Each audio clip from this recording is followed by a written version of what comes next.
friends and fellow makers. We have a special guest in the shop today. It's Paige. Me. Hello. Paige used to work for us for quite a few years. I did. But now she's on her own with her own adventures, mostly leathercraft. So you've got a YouTube channel now, just like we do? I do. And you're doing a lot of leathercraft tutorials and patterns, just like this one that we're gonna make today. So we thought, we've been actually cooking this idea for a while now. Yeah. We're gonna do the same pattern, the same pouch that Paige designed here. She's gonna make one in leather, I'm gonna make one in foam, so we can show both techniques and show how similar they are. Yeah, I had this idea because I had a customer order one of my patterns and then make one of my corsets out of foam for Ren Fair. And it looked super cool. And I was like, oh, I don't know if people realize that you can use a lot of leather patterns for foam things. There's a lot of the skills that transfer over, which is part of how I started. Yeah. So. And the tools, a lot of tools that transfer as well. Yep. So we have the same pattern. I've got some foam down here. You can grab my foam. Some leather. In here. I've got some Yaya foam. Look at that. Thanks, Yaya. And we're gonna jump right in and we'll each show a different step as we move towards getting our own fancy little pouches. But of course, before we start, go subscribe to Paige's channel. And if you want to know more about Leathercraft, you can support our Patreon, get access to videos early. Yes, my patrons get patterns once a month for free. And they also get the tutorial for said pattern a whole month before the public does. That's awesome. Because I'm a full-time self-supported leather worker and I need it. Thanks. That's right. Awesome. Very cool. So go check that out and we're going to dive in on our project. So I have two different weights of leather here. This is a 5 to 6 ounce. It's probably about 3 millimeters, and this is closer to 1 or 2 millimeters. This is 3 to 4 ounce leather. I have two weights because this gusset piece, which is the round bit that attaches the bag, is a little squishier. So we're doing that in a lighter weight and then a heavier weight for all of the other pieces. I use super cheap masking tape because I want to be able to see the holes through this tape, because that way I can punch my holes without having to go through and mark everything. So once we have all of our tape down, we can still see our little holes through the tape. So I have a cutting board, and this is called a Poundo board. I'm not joking. And this is going to protect the sharp parts of my hole punches here. These are round hole punches. This one's 1.5 millimeters, and this one is closer to 4, but we're gonna call it 3 because technically that's all you need. And this is what I use for stitching holes. You basically line up the tip with the hole and whack it. And then you do that 10 or 20 times.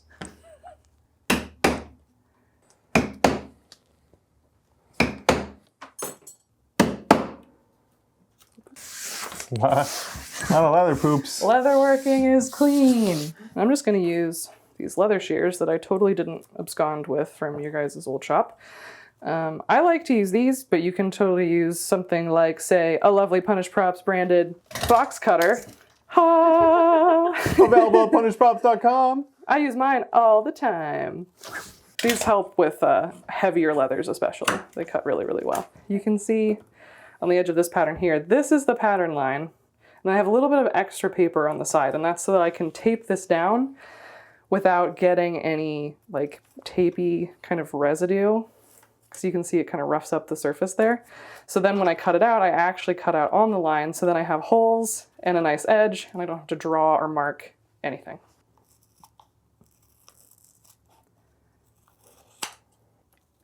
Boop. So with leather, something you have to be careful of is points like this can actually tear. And so all you have to do is not put holes in Bill's cutting board, but also you can take your hole punch and just do a quick little, because a punch like that won't tear.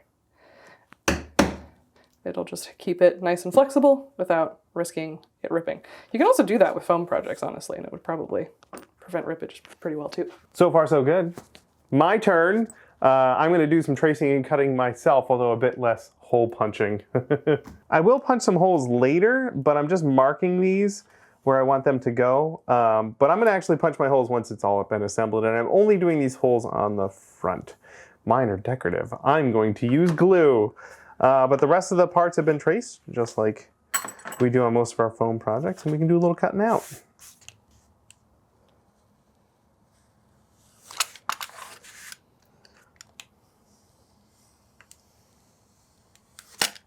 I am going to punch a couple holes here. I have my leather hole punch, which is perfect for foam.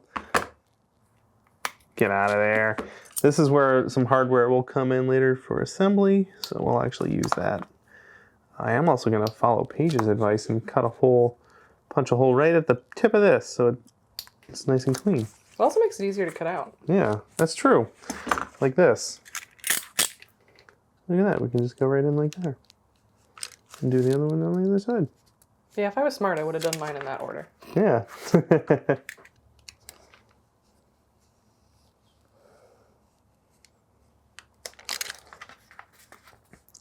So we have a few decorative lines that we can put on a few of these pieces. And to do that, first I need to wet the leather. It's called casing. Typically, even though I'm not going to be putting lines on this part, it's best to wet the whole piece. Otherwise it can shrink really weirdly. Sometimes I do this, sometimes I don't. It kind of depends. I find it's more necessary with a thicker piece like this than it is with thinner leather. Yes, very good. I don't think it's gonna help. It might not. This is a stitching groover. Technically, the way you're supposed to use this is this flat piece goes along the side here, and then this piece creates a groove that you can then use as a guide for where your stitching holes are going to be punched. I use it this way because I like to use it for mark making and to give myself a guide. So I've already set it to the width that I want here, and I'm just going to use it like this to give myself a consistent mark in the damp leather that I can then follow with a sharper tool. This line will stay, but it won't be as deep as it would be if I were to cut it. So it's a similar way that you might use like a compass to create a consistent width. Like that. Exactly. This is a swivel knife, so named because it swivels like this, and it is also a knife. It has a little protective cover on it. I have a ceramic blade because I'm fancy. Whoa. But this is what I'm going to use basically to come through here and cut on top of these marks that we just made. And this just puts them in a little bit deeper, which means they will stay better after the leather is stained and won't pop back out after drying. What do you think of that ceramic blade? I really like it. I find that it catches a lot less often, and I don't have to sharpen it nearly as often. I actually don't remember the last time I sharpened this blade. When I had a different blade, it was a lot harder. I also got this one. It's a little bit more narrow. The default blade that comes with a swivel knife typically is a straight and not angled blade, which makes it a lot harder to do like nice detail cuts and corners and stuff like that. So I trimmed the edge of the pattern off here so that I could draw these panel lines like Paige just did on the leather one, only I'm going to do mine differently because foam. So basically, just trace this edge and then I know where to cut a line. I'm not going to use a fancy swivel knife. I don't need to. I'm going to use a X-Acto knife, just a sharp X-Acto knife, and I'm going to trace the inside of this line here, but not go all the way through. That's really important. Just going to score it, and I'm using my finger to prevent the blade from going any deeper. Boop. So there's a little line cut in there, and to get it to show up, we'll use some heat.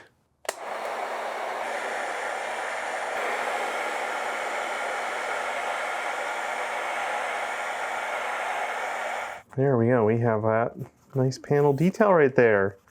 And we'll use that as a guide when we're painting this to use the different colors. I just need to do that to the rest of these pieces. This is an edge beveling tool. It's kind of the leather Dremel, although you can Dremel the edges of leather, but it has this little fork in it, and you just scrape it at an angle. It's kind of hard to start right at a corner. Scrape it at an angle, and it just scrapes off a little piece. I like to challenge myself, see if I can keep it all in one piece all the way through. And it just creates a nice rounded edge. Some of the corners on leather when you cut it can be a little sharp. Nailed it? Oh, almost. So you get all these little, and you can turn it around to get the funky corner. On this bottom edge, you can see it's a little more square versus now this top edge. I'm going to do some beveling as well, but I'm using a rotary tool. I don't think the edge beveler for leather will work on foam. Just putting a nice round over on all these edges so they look pretty.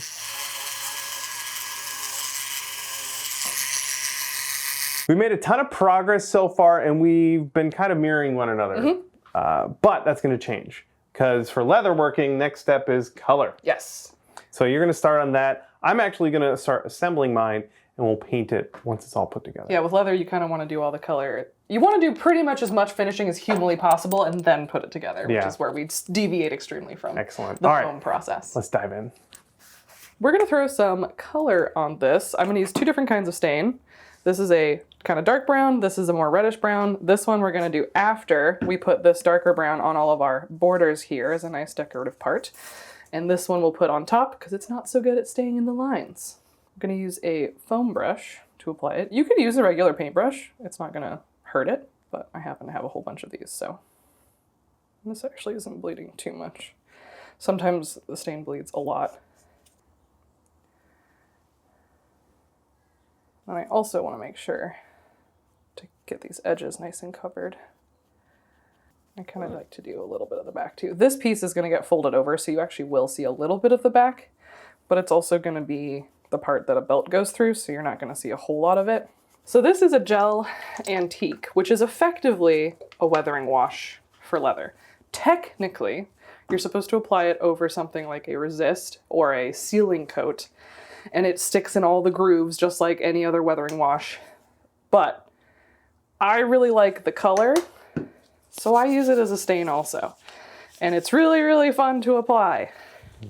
You just goop it on and kind of let it hang out for a little bit. And the more you use and the longer you let it sit, the richer the color's going to be. And I like to get it on both sides. It has kind of a nice oily-ish finish, which makes the inside of the bag kind of nice. But this is one of my favorite colors. I'm kind of obsessed with it. I use it every opportunity I get. It's called Saddle Tan. It's this beautiful kind of reddish color.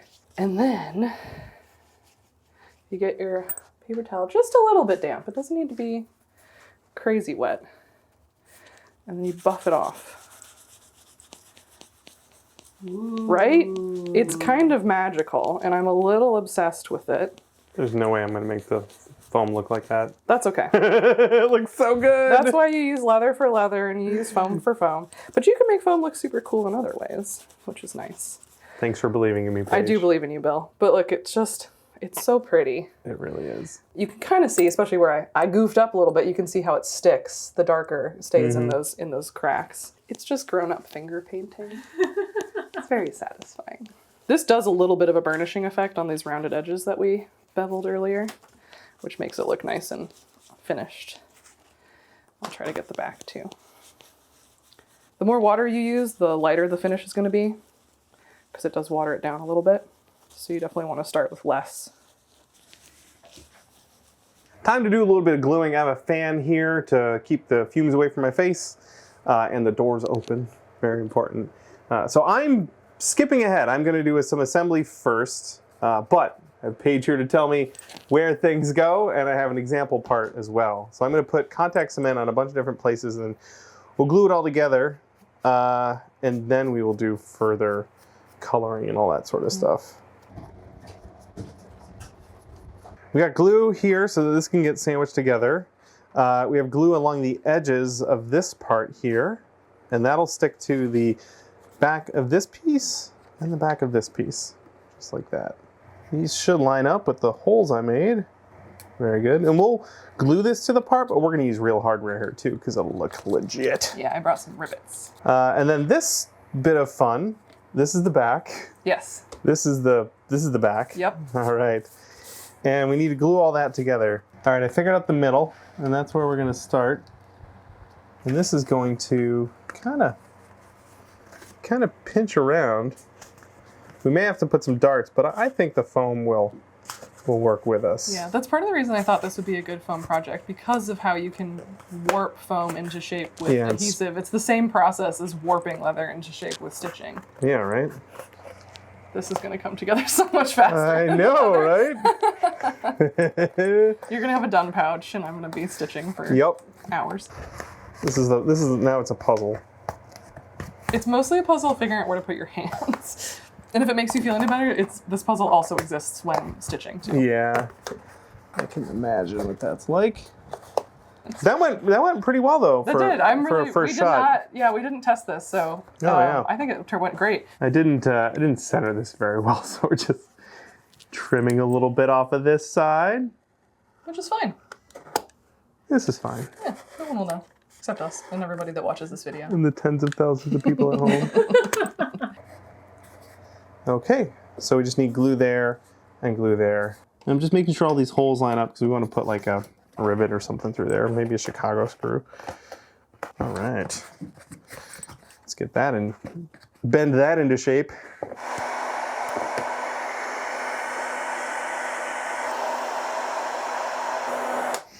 Doing a little heat forming here. I'm just sort of tucking this detail on there. I got this flap rounded over a little permanently, and I love how it's turning out. Now I just want to add a little bit of texture, again with some more heat.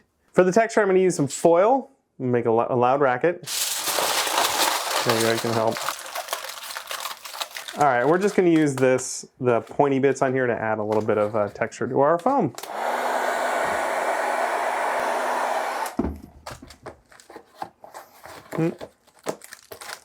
We're going to work in stages. The heat will remove the previous texture, so you may have to redo a couple of parts, but it'll eventually get there.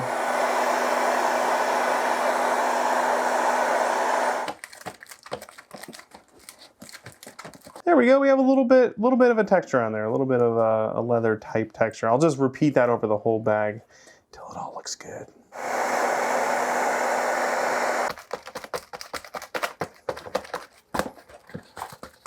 Huh? Huh? Huh? I can't tell them apart. I know. It's like magic.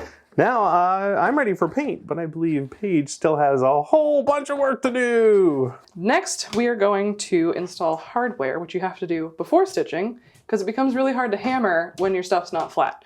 We're just going to use, these are purse magnets, and they just snap together like that. And they're magnetic enough that they're not going to come apart super easily, but they're not so magnetic that you're going to be wrenching things apart when you try to put them apart. And they have a nice little cap for the back side that just snaps on, and then you can hammer them together. And that's just so that you don't have an ugly back to look at when you affix it. And this one will go on this one, and this fat guy will go here, and that gets a cap. And to affix them, they come with these are called anvils, and you can see they have different shapes to go with the different magnet pieces. And then this is the setter. It's flat on the top, kind of rounded on the bottom, so that when you hammer on this, it keeps a nice rounded shape. And actually, these are not the setters that came with these magnets. So I cheat a little bit, and this is one of the other magnet pieces, and I happen to have a big hole in my board that I punched a while ago. So I just shoved that in there, and then I shoved this magnet on top, and it works just like an anvil would. This will be a little loud.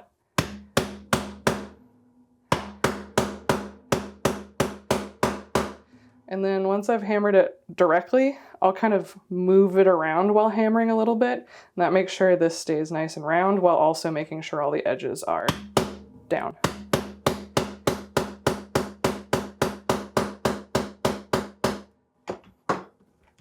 Ta-da! And we'll just do that with the other one. The other one we can actually use the anvil because it fits. The problem I had is when I used this anvil, by hammering it, this little interior piece actually got pushed outwards, and then it didn't fit as well anymore. So by using this one that it's actually intended to fit on, it keeps that piece in place. Use this. And it just kind of keeps it in place and stops it from getting misshapen. And we'll do it again.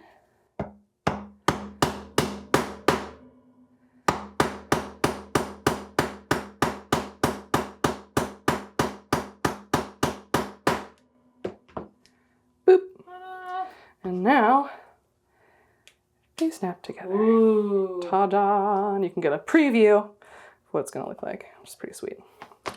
And now that those are done, we can set these aside, and we'll grab our teeny tiny 2-pound anvil. We're going to grab not this many. These are double cap medium rivets in a antique brass finish. So a non-double cap rivet looks like this on the back, which if you're not going to see it is totally fine. I could actually use these for this and it wouldn't be a problem because these will be inside the bag. But these double cap rivets are just sort of nice to have. Boop. And then we do this bit.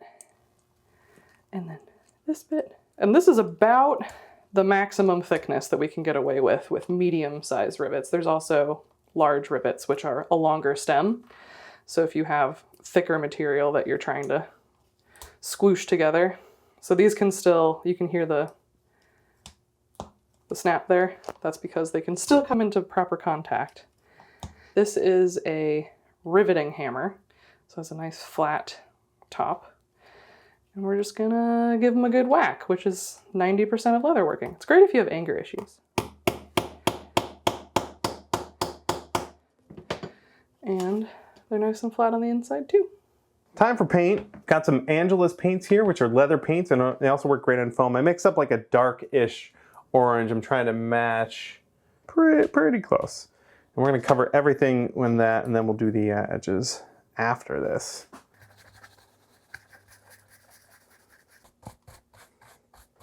I don't want any brush streaks, so I'm just doing some tamping here to, it'll have the texture of this brush, but it won't look like brush strokes. Yeah, all these brush strokes, let's get rid of those. It is a stitching time, which is one of my favorite parts of working with leather. It takes slightly longer than barge, just a tiny bit, but it's really fun and relaxing and I really like it. So I'm gonna take this is the gusset is what this piece is called. And this is the piece that goes around the middle. I'm just folding in, just with my fingers, this edge here, which makes it slightly easier to stitch. You can also wet this if you're using super thick leather, but that's part of why I chose a lighter weight leather for the gusset. Just makes it a little easier to stitch. For a basic saddle stitch, which is what this bag is assembled with, I will typically measure, we'll actually measure on this, that's easier, 3 times the length of what I am stitching, plus a little bit, so I have room for a knot and what have you. And that's typically plenty. And these are bookbinding needles, is what I like to stitch with. They have a bit of a point to them. You can also use leather stitching needles, which tend to be a bit more blunt. I don't know, I like how thin these are. And we put one on either end. And it's pretty similar to how you're gonna thread a sewing needle, except to knot it, you're gonna loop it back through and actually stab it through the thread. And then pull it tight. And then it just stays there. Just like with the foam pouch, we're folding this edge in and we're going to affix them together like this all the way around. I'm not going to go into too much crazy detail about how a saddle stitch works. It's one of the most used stitches in leatherworking. There are tons of tutorials out there, including my own channel. So if you want to see more detail about it, but I will definitely go over the basics. But it's effectively leapfrog with your threads. It's that same stitch just over and over again. On the first stitch, I like to go back through a couple of times, just because this is where most of your stress is going to be happening. So I'll pull it through again and then put it back through, and then we'll be ready to just keep going. Kind of the basic rules of leather stitching: whichever side you put your first thread through is the first side you put the thread through every single time. So I typically go from the outside in. So we'll go outside thread, and then inside thread. And then you also typically want to pull it tight the same way every time. And that's what's going to get you really nice, consistent stitches. Pull like this every time. And the reason you do that is because the way the threads overlap is going to be consistent, and then the way you pull them tight will be consistent, so they're going to look the most consistent. And you don't have to do it all in one fell swoop. If you need to, you can put it through one layer, pull it through, and put it through the next layer, and then pull it through. Whatever works best to make sure you're getting your thread all the way through without stabbing it through itself, and then pulling it tight.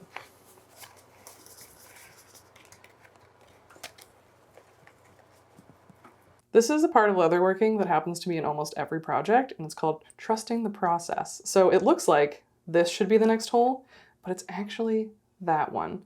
It starts to get a little misaligned as you come around and stretch the leather over this curve, but I promise there are the same number of holes on this piece as there are on this piece, and that's part of how you warp the leather into a new shape. There's always a part in every project, including foam, where you have to go, this is going to be fine, this is going to be fine, this is going to be fine. You just have to trust your process and know that at some point it's going to look a little wrong, but you will get there in the end.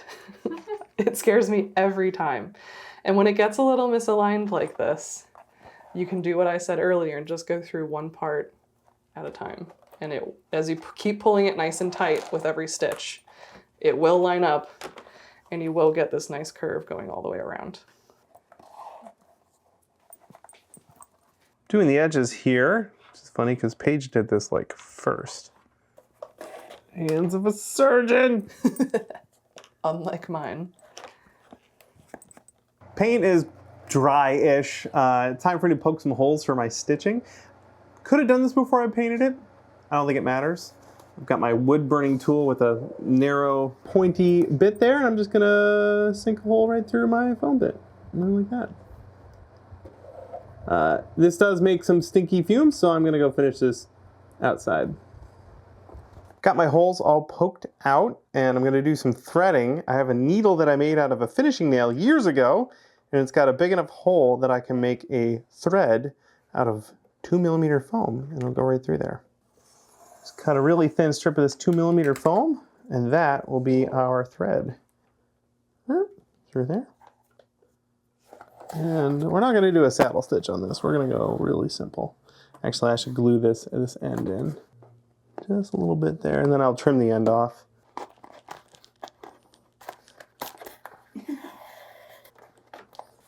My needle's a little wide. Oh, it looks so charming though. Right? It's gonna look so good. I love that it's all foam. It's so chunky. I could, of course, use real thread. However, I like the idea that this is all entirely made out of foam. So I'm almost done, and just like with sewing any other thing by hand, or with a machine even, I'm gonna back stitch a couple stitches.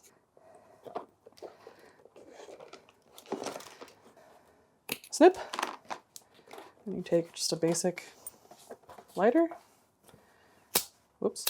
And you flick it with extreme competence. And then you just moosh it. So this is waxed thread. It will dry and harden in that flat shape and stay put. You'll notice we're a little wonky here. We've got a couple extra holes on this back side, and I offset these holes because I thought that I had the gusset backwards, because there is a front and a back. I don't know why it's like that, but what I can do is just trim it just like Bill did. I didn't want him to feel bad, so I thought I would make mine a little bit funky too. But we can just trim it, repaint, restain the edges, and it'll be just fine. All right, time to add the magnets. Perfect. I'm using the same magnet harbor that Paige has, because she's got it, and it's awesome. That ought to do it. Ready? Yay! Ta-da! They look so good. They do. They look great. I almost got the color. Yeah. It's pretty close. I think the texture looks really good But I bet too. from far away it'd be hard to tell. I know. Oh, it looks so good. That's awesome. And we did that in like just a few hours, and we were filming it. So And we, honestly, I was expecting this to take significantly longer than the foam, but it actually, between drying times and stitching times and everything, it evened out pretty well, yeah. In fact, you technically finished before me. You had time to go and machine something. I did. But, yes. but yeah, no, they were pretty even. It was cool to see how extraordinary. the parallel was. Look how cute. Yeah. If you want to give a project like this a try, whether it's leather or foam, you got to go check out Paige's stuff. Look up Redbird Makes everywhere, especially on YouTube, Instagram, I also Etsy. think that I will be throwing this guy on my Etsy. That's so a great somebody idea. can grab this guy off my Etsy. I'm Redbird Trade on Etsy. There you go. I'm Redbird Makes everywhere else. I'm the most active on Instagram, but I am on every platform. Awesome. And again, my patrons get a pattern for free as well as a month's worth early access on all the tutorials that I make. Well, thanks so much for hanging out, This was Paige. super fun. It was a really It was great so time. nice to be in the shop again and hang out with you guys again and do a fun project. It was. These turned out so precious. I love the foam one. It turned out so good. I love the little stitches that you ended up doing. Yep. We're gonna have to go great. throw some pirate outfits on and get some beauty shots of this. Thank you so much for watching, and thanks as always to the members of our Extra Credit Club for their support. It's because of them that we make these videos every single month.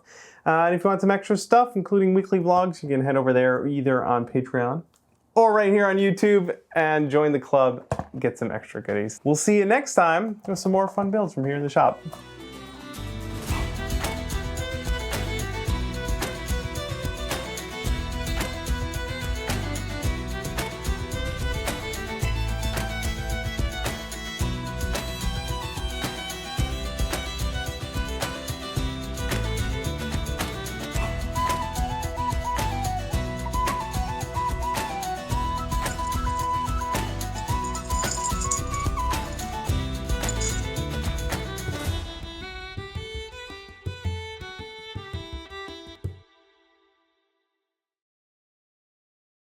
Yeah, sometimes I do one, sometimes I do two. Depends on the thickness.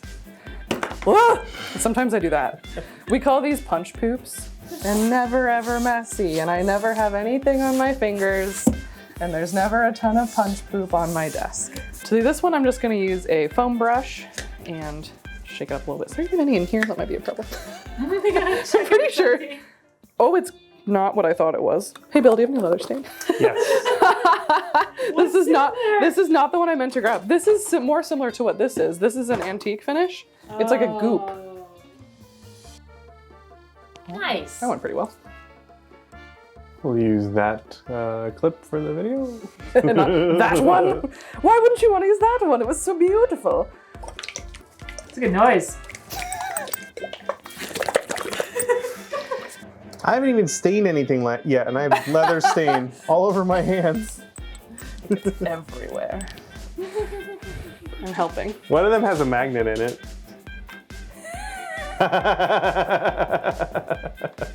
It's a highly technical process. Beat the devil out of it.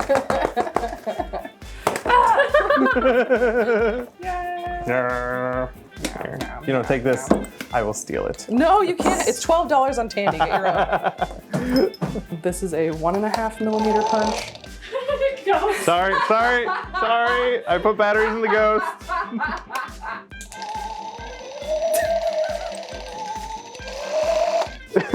He's struggling.